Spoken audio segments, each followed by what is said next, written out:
São Paulo vendendo o jogador de forma definitiva ao Porto. Tem notícias sobre o mercado da bola, atualização aí importante sobre a situação do Lucas e várias outras notícias do Tricolor pra gente trocar aquela ideia, belezinha, meu parceiro? Vamos embora aí para mais um vídeo. Hoje o São Paulo faz o seu último treino antes aí de viajar, né, cara, para enfrentar o Juventude amanhã no estádio aí Alfredo Jaconi, jogo importante. Jogo duro pro time do São Paulo, mas antes, tá? Aí vamos falar sobre o treino que aconteceu ontem, na terça-feira. Hoje tem o último treino, né, que acontece hoje pela manhã, mas vamos falar sobre o treino aí de ontem, né, que foi o treino aí de terça-feira, tá bom? Vamos lá, rapaziada, é o seguinte, ó. O elenco do São Paulo deu sequência aos preparativos para enfrentar o Juventude na noite desta quinta-feira, às 7 horas da noite, no estádio Alfredo Jaconi, jogo aí válido pela 16ª rodada do Campeonato Brasileiro. Tá chegando na reta final, não, já tá na reta final, estamos chegando ao fim aí do primeiro turno, né? Na reta final já está. Para poder complementar as atividades do dia, o técnico Hernan Crespo convocou um grupo de jogadores que estão nas categorias de base para integrar os ajustes do time principal. É verdade, tanto jogador machucado, o elenco já é mais curto em relação ao ano passado. Tem vários machucados, então tem que chamar os garotos da base, né, cara, para complementar ali, né, o número de jogadores para poder realizar os treinos, fazer as atividades aí do dia a dia no CT.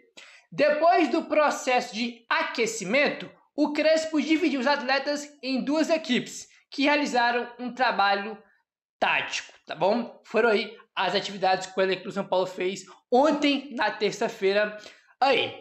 Agora, seguinte, bora falar aí sobre ele, Lucas Moura, porque vocês vão lembrar que o São Paulo soltou na semana passada, né, foi sexta, eu acho, o São Paulo soltou aí o relatório do Lucas, né, fez um relatório aí, né, explicando, né, cara, o que aconteceu com ele, a situação atual que ele tá, né, aí vivendo, e também, né, cara, o São Paulo soltou também nesse relatório uma novidade, fez um anúncio que foi um procedimento novo que ele iria fazer. Tá? E é sobre isso que vamos falar. Informação que o Globoesporte.com trouxe aí. Lucas Moura iniciou nesta terça-feira o seu processo de reabilitação no CT. O camisa 7, que passou por um procedimento médico no joelho direito na sexta-feira, realizou exercícios físicos na parte interna do CT. Fora de combate desde o dia 6 de maio, o jogador segue em recuperação pelo menos até o dia 6 de agosto, quando ele completa 3 meses aí da última lesão. Então até o dia 6, né, cara, o prazo aí mínimo que ele vai ficar se recuperando. Aí depois, vamos ver aí se ele vai poder já voltar a treinar. Na verdade, fazer o processo de transição, né, para depois treinar e depois estar aí disponível para ser relacionado para o jogo São Paulo. Então na sexta-feira, ele fez esse novo procedimento aí que tinha que fazer, né? E ele tá indo no processo de reabilitação no CT, fazendo trabalhos aí internos. Vai, irmão, isso aí vai até o dia 6, pelo menos, né? Até o dia 6 é garantido que isso aí vai, dia 6 de agosto.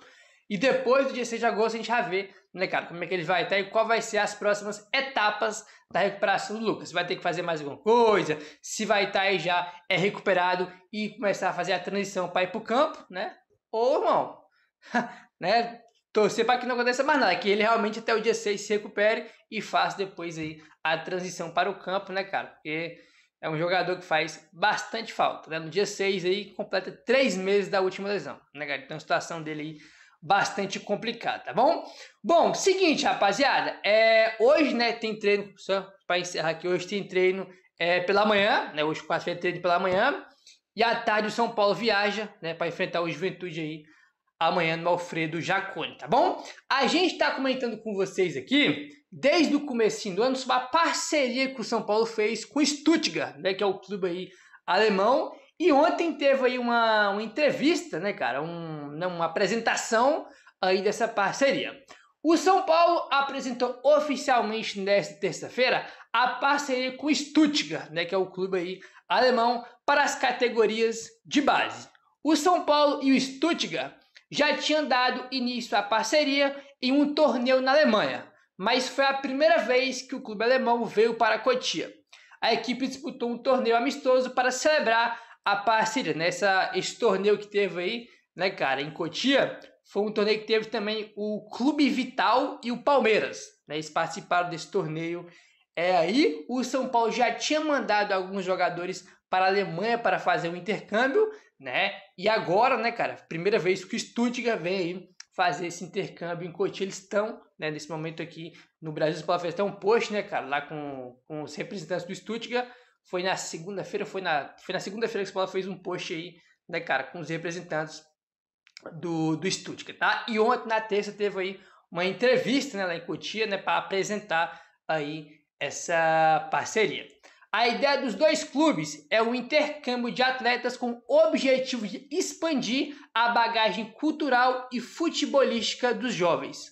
Na primeira fase, 2 jogadores do São Paulo fizeram uma espécie de estágio na Alemanha, né, que foi o Nicolas e o Samuel, que eu acabei de comentar aqui, né, que os 2 jogadores já viajaram, já fizeram esse estágio lá na Alemanha, né, e agora foi a vez do Stuttgart vir aqui para o Brasil, para Cotia, tá bom? Aí o que acontece, rapaziada? Essa aqui é a matéria do UOL que eu tô lendo. O UOL coloca aqui que é o seguinte, que o principal idealizador, né, um dos principais responsáveis, se não for o principal, por essa parceria aí tá acontecendo, é o Cacau, tá? Que ele é brasileiro e é diretor do Stuttgart. Olha só, idealizador da parceria, o brasileiro Cacau hoje é diretor do Stuttgart e rasgou elogios à estrutura de Cotia, tá? Olha só o que o Cacau, né, falou ontem nessa coletiva de apresentação lá em Cotia. O Cacau, né, que é diretor do Stuttgart, falou o seguinte, abre aspas. Sinceramente, eu já tinha ouvido falar muito bem, mas estando aqui, realmente é impressionante. O tanto de espaço quanto de alimentação, tudo que se oferece aos meninos, além da parte profissional, os campos, a proximidade para treinar com a estrutura. Algo que na Europa não se tem desta maneira. Seria um sonho poder formar jogadores em uma tranquilidade tão grande, em um espaço protegido. Sempre me surpreendo com a paz que é aqui, fecha aspas aí para o Cacau, né, que é o brasileiro aí, e é diretor do Stuttgart, né, cara, ele tá aí, né, o Stuttgart tá fazendo esse intercâmbio em Cotia, né, e ele tá aqui no Brasil também, né, ele rasgando elogios aí, cara, né, que realmente a estrutura de Cotia, todo mundo, né, a gente vê foto, vídeo aí, mas todo mundo que já foi lá, irmão, fala que é um negócio assim, irmão, uma aberração a estrutura de Cotia, um negócio completamente fora da curva, é pique Europa, né? As pessoas até falam, pô, Cotia é muito melhor que a Barra Funda, né? Que a Barra Funda é o CT do time profissional. Então, cara, assim, Cotia, velho, assim, a gente já falei isso aqui várias vezes, a principal, né? Se não for a principal, das principais coisas que o São Paulo tem, né, cara? O São Paulo é um clube que tem muita estrutura, né? Tem um CT da Barra Funda, que é o profissional, Cotia, Morumbi. São Paulo é um clube que ele tem, mano, se você for pegar os clubes do Brasil, São Paulo é um dos clubes que mais tem patrimônio, né? Patrimônio. E uma das coisas que, pô, dá orgulho para toda a torcida de São Paulo é Cotia, né, cara? Uma categoria de base aí que é muito tradicional historicamente. É uma base aí que sempre revelou jogadores para ajudar o time principal e depois, consequentemente, ser vendido, né? Então é uma base, cara, que ajuda muito em campo e também na parte financeira. Por isso que a gente reclama tanto das doações que o São Paulo vem fazendo aí, né, cara? Matheus Alves, William Gomes, né? Vamos falar sobre mais um aí daqui a pouco. Então, cara, a estrutura de Cotia realmente é espetacular. E tá aí o Cacau, que é diretor do Stuttgart, brasileiro, um dos principais responsáveis pela parceria, rasgando elogios aí para a estrutura de Cotia, que é realmente um negócio assim inacreditável, né, cara? Um negócio assim espetacular e, pô, espetacular, cara, não tem o que falar, incrível aí, e a torcida de São Paulo é muito orgulhosa aí da base, porque é uma das melhores aí do Brasil, né, tanto em estrutura e em tradição de revelar jogadores. São Paulo, com certeza, aí tem das principais categorias de base aí do Brasil, né, isso é algo indebatível, não dá nem para poder discutir aí, tá bom? Enfim, vamos seguindo aqui, meu parceiro, já que eu falei de categoria de base, de Cotia, bora falar aí sobre mais um garoto que veio de lá, mas já tá na Europa, tá? Seguinte, ó, o lateral João Moreira, emprestado ao Porto, foi convocado pelo clube português para a pré-temporada do time principal. Aí o André Hernan colocou aqui, ó, o Porto deve comprá-lo ao fim do empréstimo em dezembro, tá? Então, para quem não sabe, ele estava jogando no Porto B, tá? Desde que ele saiu do São Paulo para o Porto, ele foi para o Porto B, né? E agora o Porto vai iniciar aí a sua pré-temporada e o João Moreira, né, cara, vai participar da pré-temporada do time principal, entendeu? E segundo o André Hernan, ele deve ser comprado aí ao final do empréstimo em dezembro. Aí, segundo o Alexander Vieira, fontes do departamento aí de futebol do Porto e também pessoas que acompanham o atleta garantem que ele faz parte dos planos do Porto para a temporada toda, tá? Temporada toda aí europeia do Porto. Conforme ele foi convocado para a pré-temporada da equipe, tá? Então, o André disse que o Porto deve comprar ele e o Alexander Vieira trouxe aqui outra informação, né, que pessoas do Porto e também, né, que são próximas ao Moreira, né, cara, segundo essas pessoas, ele tá aí dentro dos planos para participar de toda a temporada do time principal do Porto. Então, a tendência é que ele não volte mais aí para o São Paulo, né? Aí o Alexander Vieira lembra aqui que é uma aberração da natureza, que é isso aqui.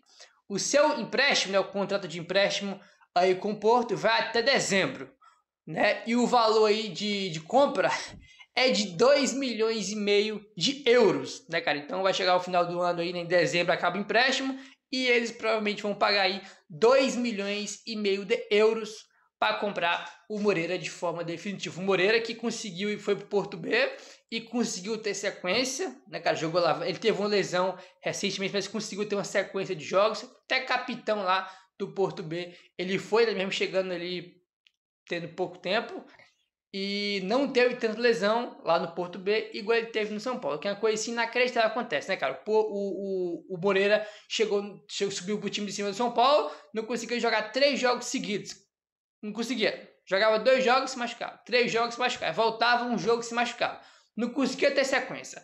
Aí o Oscar, que nunca na carreira dele, nenhum time ele teve problemas aí com lesão, né, problemas físicos aí, chega no São Paulo, não consegue jogar, beleza, que no jogo contra o Corinthians foi mais um acidente, né, cara, uma cama de gato, porque ele caiu ali de mau jeito, acabou fraturando 3 vértebras, né, mas já tinha se machucado 2 vezes antes, então é uma coisa assim, incrível que acontece no São Paulo. No São Paulo não podia jogar porque tinha um monte de problema, né, foi pro Porto aí e deve ser comprado aí por 2,5 milhões de euros e adivinha, o São Paulo no mercado em busca de um lateral. Em busca de um lateral, beleza que quando ele foi embora do São Paulo, Moreira, o técnico era o Zubeldia e teve toda aquela questão do Zubeldia e do Moreira naquele jogo contra o Cruzeiro, né, que ele começou o jogo como titular, irmão, o primeiro tempo dele foi horroroso, foi o pior jogo dele pelo São Paulo, aquele jogo contra o Cruzeiro, ele errou tudo naquela partida e no primeiro tempo mesmo, ele cai no chão e pede para ser substituído, foi substituído. No outro dia fez exames, não tinha nenhum tipo de lesão. E o Zubeldia ficou pé da vida com isso. Né? Pô, o cara pediu para sair, ele não teve nenhum tipo de problema de lesão. Né? E recentemente o Moreira deu entrevista pro GE afirmando que ele estava assim machucado aquele dia. Né? Então, a situação bastante complicada. Era óbvio que o Zubeldia não estava com o Moreira nos planos, né? Ele acabou que foi embora aí. E estamos no mercado em busca de um lateral, né? E o São Paulo vai vender ele aí por 2,5 milhões de euros. O Ângelo, cara, que na base tem 16 anos, foi vendido por 5 milhões de euros, né? Pro time lá da França, entendeu? Cara, é um negócio assim inacreditável. Cara, não vou, né, me desgastar aqui mais, porque o São Paulo, a diretoria de São Paulo, é um negócio assim inacreditável que os caras fazer com os jogadores, né? As doações. Gabriel, tem que vender o escambau, cara. Tem que vender uma coisa. Doar a jogada é outra. Os 6 milhões de euros que doou o Matheus Alves não vai resolver nada a vida do São Paulo. Entendeu? Os 5 milhões de euros do Ângelo não vai resolver a vida do São Paulo. Até porque o Ângelo, né, cara, é 2,5 milhões agora que o São Paulo vai receber. E os outros é só em 26. Entendeu? E, porra, valores ridículos, cara. É capaz de, mesmo com essas doações aí, né, que tem que vender, mesmo com essas vendas aí, é capaz de terminar o ano, no final do ano, acabar com déficit. Vai saber, ou você acredita na diretoria de São Paulo? Não, que vai acabar com o superávit. A gente torce, né, para que termine o ano no azul, mas não dá para duvidar desses caras que possam terminar aí, né, cara, o ano no vermelho, sabendo como é a diretoria do São Paulo, né? Enfim. Blog do São Paulo. Alisson pode ganhar espaço como meia no São Paulo. A nova lesão de Oscar, que sofreu fraturas na vértebra, né, em 3 vértebras, né, que ele estava machucando aí, ele vai ficar de fora por pelo menos 4 a 8 semanas. Isso abre uma brecha importante no meio campo do São Paulo. O técnico Hernan Crespo escolheu o Alisson para substituir o Oscar durante a vitória sobre o Corinthians, né? o Oscar saiu, né, no comecinho, e quem entrou para substituir o Oscar foi o Alisson, tá? Vantagens do Alisson no contexto atual. Polivalência. O Alisson já foi utilizado como volante, meia e até mesmo de ponta, que era a posição de origem dele, né? Ele era ponta, aí sempre foi a carreira dele inteira ponta, né? Até o Dorival botar ele aí de volante. Titularidade recorrente. Mesmo com as trocas de técnico no clube, o Alisson sempre encontrou espaço como titular, mostrando capacidade de adaptação e entrega tática. Valências ofensivas e defensivas. Apesar de não ter um perfil criativo igual ao Oscar, ele compensa com bom poder de marcação, consistência e já demonstrou qualidade na armação quando é exigido. Ele não vai... Se realmente ele for o substituto, a gente está falando mais do Alisson porque foi ele que entrou no lugar do Oscar no sábado. O Alisson jogando no lugar do Oscar, a gente não vai ter a criatividade do Oscar, nem a qualidade do Oscar, mas a gente vai ter um pouco mais de marcação, né? O meu campo aí é mais reforçado quando tiver sem a bola, apesar que perde bastante qualidade, né? Tecnicamente não dá para comparar os dois jogadores aí não. O Rodriguinho surge como outra opção, com características, né, com mais características mesmo de um meio armador, né, mais parecido com o Oscar. Porém, a pouca experiência no time de cima pode pesar na disputa pela vaga do Oscar. É verdade, tem o Alisson aí que entrou no último jogo, mas também tem o Rodriguinho, né? Bora ver o que o Crespo vai fazer. Acho que o natural mesmo é o Alisson jogar, né? A gente jogar ali com Bobadilla e Marcos Antônio como dupla de volantes e o Alisson como o meia. Acho que vai ser isso aí que o Crespo vai fazer. Meu querido, se inscreve no canal, deixa o like, valeu, tamo junto e saudações tricolores.